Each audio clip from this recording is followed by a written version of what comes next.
What's up, guys? This is Coach Grant with First Down Training, and today we're going to be breaking down some of Josh Allen's best throws from this 2020 season. We're going to be talking about his throwing mechanics, how he's able to throw such a good deep ball and get so much more arm strength on this ball, how he's able to make these off-platform, uncomfortable throws, and how you guys can get better at making these uncomfortable throws and why they're important, okay? And guys, if you're a quarterback and you want to get better at reading coverages, I think that's probably the most important thing for any quarterback. Check out that link in the description. It says learn how to read defense, learn how to read coverages, where we break down 150 plus already pre-made breakdowns that you guys have access to upon signing up, and you get 4 new breakdowns every single week. So that's just a ton of content piled on, continue to pile on every single month. You can check out that link in the description. It says improve your reading defenses ability or learn how to read defenses. It will definitely help your guys' IQ side of the game, which is most important for quarterbacks. Let's get started. So first things first here on this deep ball, we're going to mainly be talking about just this sequence of his throw, how he's able to get his front foot down quick, have his shoulders closed, and he's bringing this back hip through, and he's able to stay square with his upper half. Okay, I think that's one of the main things, and I think that's why he's so good at making these uncomfortable throws, or he's got to get out of the pocket, not have his feet set, and make this thing. So let's watch it again full speed.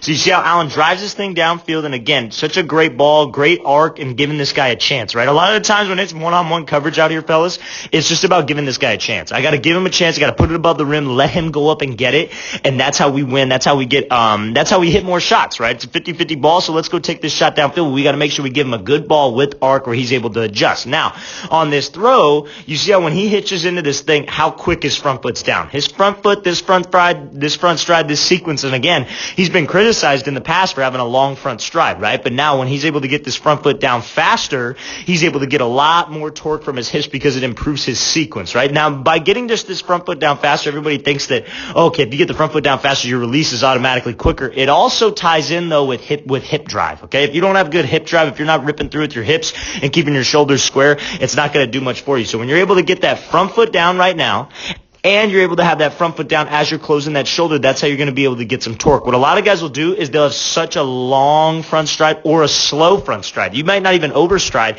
It just might be slow. And what happens is your front shoulder's already open, and you're in this like opposite 90-degree angle as your front foot's coming down. And that's the wrong sequence because then your shoulders lead before your hips. The sequence of the throw should be front stride, then hip drive, then shoulders, then football. That's the sequence of the throw, and you want to be able to stay square as you throw. So you see how when Allen gets that front foot down, and you see how this back leg is almost at this like 45, that means he's producing ground force. He's pushing, but we want to turn that ground force into rotational force. You want to push off the inside arch, get that ground force, and then almost pivot off that big toe. Kind of, in a way, it doesn't have to be that perfect, obviously. That's just kind of the way how it helps me think of it, how it helps my brain think of it. But you want to be able to push and then turn. Push and then rotate, and try to think of it like you're going straight down the middle of this axis. And you see how Allen, he rotates so much with that front hip, and he's able to keep such a strong bend with that front leg. That's the key, because if this front leg's locking out, you're going to be swinging your whole body outside of this thing and dipping your elbow around. If you could stay relatively strong with that front leg, that's so essential, because if you push up that inside arch of your back foot,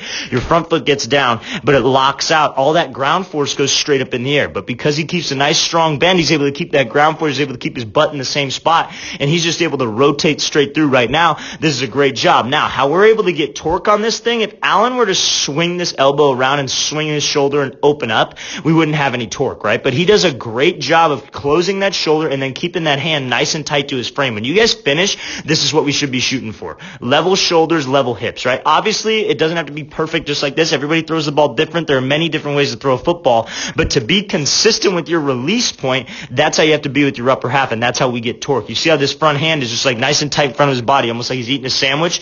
And that back hip, like I said, that back hip should come through before the football.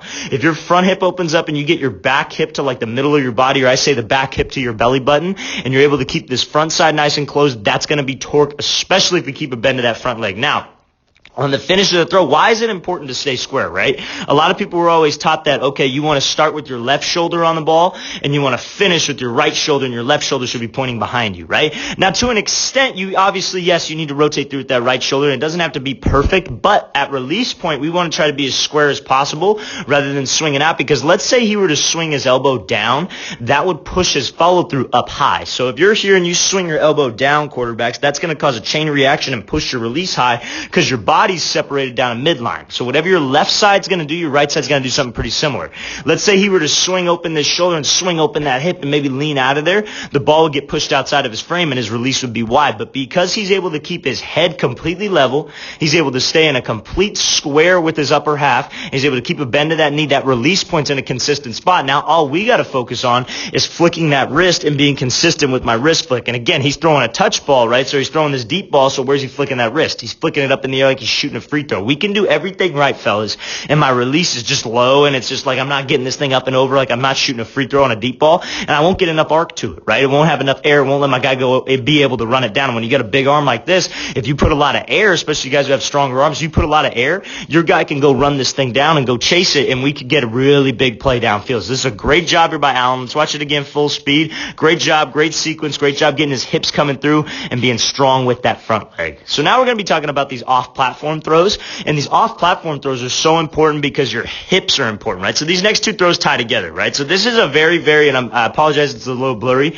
but this is a very awkward throw because he's having to pull up and throw back across the field. Now, what most people would do when they're getting hit is they would stay here, they would start this throw, and then they'd dip out of there with their left shoulder. And so again, what that does is that would cause your release to fall outside of your frame. Anytime we're making a throw that's off platform, you want to try to stay disciplined and keep your hips and your shoulders level to that side of the throw. So he's throwing this thing back to Diggs across the field. You see how when he makes this throw, he stays there with his hips. He just completely stays there. He doesn't dip everything out of there and try to avoid this hit. Yeah, we might have to take a hit. Yeah, we're going to take a shot. But if you keep your hips there and you keep your shoulders there, that doesn't allow your wrist flick to change. And if you can rotate with those shoulders, I know here he doesn't get much rotation because it's a very awkward throw. But again, I love how square he's able to stay with his shoulders and with his hips. This is what we call off platform, fellas. When you don't have your feet set, you got to make this throw back across the field. You got to be able to keep your hips and your shoulders square to the target because, again, if you swing your hips out, you swing your shoulders out, what's going to happen to that arm? It's going to come outside of your frame and we won't have an accurate release point. But if you stay square, it is wherever I trust my hands to go. That's the phrase that I use with my quarterbacks. You want to trust your hands. Trust your hands at the target so we get some velocity to it and we get some consistency to it. If you guys can get momentum off platform, you guys have momentum, which is what Allen has because he's drifting out of there for his life, and you're able to close your shoulder and stay square. That's torque. And this one he didn't really close his shoulder that much, but he stayed square. And you trust your hands and you have a consistent release point. We're going to be more accurate off platform. Let's watch it again full speed. It's a great job here by Allen making this throw. Now, the next throw is a very special throw. I think this could be one of the best throws of the season. I'm going to be honest with you because of just how his feet are set into double coverage.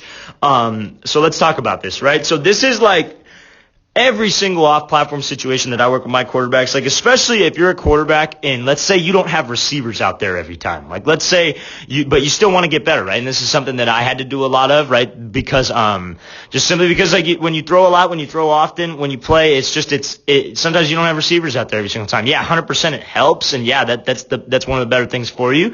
But when you don't have a receiver out there and you just maybe have somebody standing, like your dad, brother, whoever, or you're just throwing to like maybe a stationary target like a net, tire, however it is, you want to try to make it as awkward as possible on yourself. So you don't want to just sit there, drop back, and throw. You want to make it super awkward, super uncomfortable, because that's how we get better. So when we're in a game situation, it's not foreign to us. It's not a foreign language, because life in the NFL, I'm going to tell you this right now, is not being able to set your feet and still having to make a throw downfield. That's you see Aaron Rodgers do it. You see Sam Darnold. He's another great example of it. Brady, Breeze, whoever, Russell Wilson, Mahomes all the time, Kyler. It's everybody doesn't set their feet on every single throw. Lamar Jackson, everybody. Nobody sets their feet every single time, right? If we took all this time and Josh Allen was here and he flipped his feet all the way there, hips and shoulders, got everything in line and loaded up, it's going to take too much time and the window ain't there, right? So sometimes we got to throw with your feet going in the opposite direction and we got to throw back across the field. Now, this is a throw that's insane because of how hard this is. This is like a deep crossing route coming back across the field, and he's already gone through like this is like his third read in this situation, third or fourth read, and he's coming back across the field. This is a throw I wouldn't even teach because I don't know anybody who has as strong of an arm to make this throw. I know obviously there are some guys that do, like Allen obviously, but this is a very talented throw. When we work this throw, we usually throw like a drag or maybe like a little 10-yard like hook or 10-yard stop or something like that, or maybe a seam. But to make this kind of a throw is insane. And how he's able to make this kind of throw is you see his feet aren't set. He's closing his shoulders, right? So that's his torque because he's obviously got momentum and the front foot strike stays the same. It's the same sequence. Nothing changes just because your feet aren't set. And now what he does, he closes that shoulder, and you see when he makes this throw back across the field, look at how square he is, right? And his front hand stays here. You're generating force by rotating your front shoulder and keeping if your hips are in the opposite direction, you're generating force by closing your front shoulder, rotating your left shoulder, and that's going to give you torque. Now, we lose that torque. Again, what happens if he swings his whole front side out of there? His arm gets pushed way outside of his frame, and we lose that. And you lean out of it, or you swing your elbow down, and it gets pushed up and high, right? And you're coming down on the ball. But if you can stay level, you can stay level with hips, and you trust your dang hands. You trust that wrist flick like Allen does. He's just throwing at a dartboard. You want to think of it, you're throwing at a dartboard. That's all we're doing. That's going to give you some torque, and you see how square he's able to stay. That's unbelievable, and that's such a great throw. He's just threading the needle right there. Let's watch it again full speed one more time. Again, off platform, fellas. You want to close your shoulders, stay square. That's torque, and stay level so you can be consistent on the throw. Trust your hands. All right, guys, I really want to thank you for watching. I really appreciate it. Again, if you guys have any questions, please leave those in the comments. And again, if you want to improve your reading coverage ability, learn how to read defenses, check out that first link in the description that says learn how to read defenses. I'll see you guys next time.